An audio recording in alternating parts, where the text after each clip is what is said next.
Hello and welcome to Super.Speak.Juniors. In this video I want to share with you a fun fact about writing Chinese. Did you know that the Chinese language does not have an alphabet? That's right, no letters. So how do we write? Well, every Chinese word looks different, and each Chinese word, which we sometimes call a Chinese character, is made up of something called strokes. Here is an example.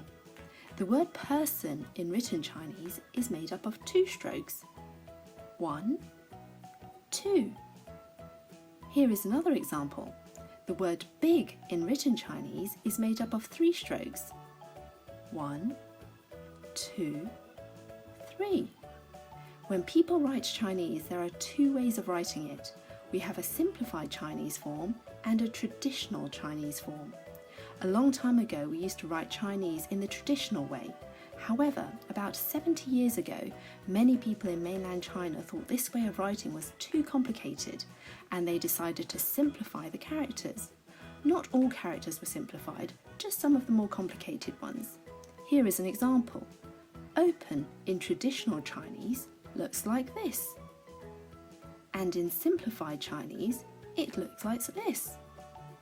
The simplified version has less strokes and looks simpler. We still read the words the same way and they mean the same thing. We also put it into sentences in the same way. It's just a simpler way of writing it. We hope this makes sense. Whatever way you choose to learn to write Chinese, I'm sure you will have lots of fun. Thanks for watching. Bye-bye. Check out our website www.Super.Speak.Juniors.com for more learning resources.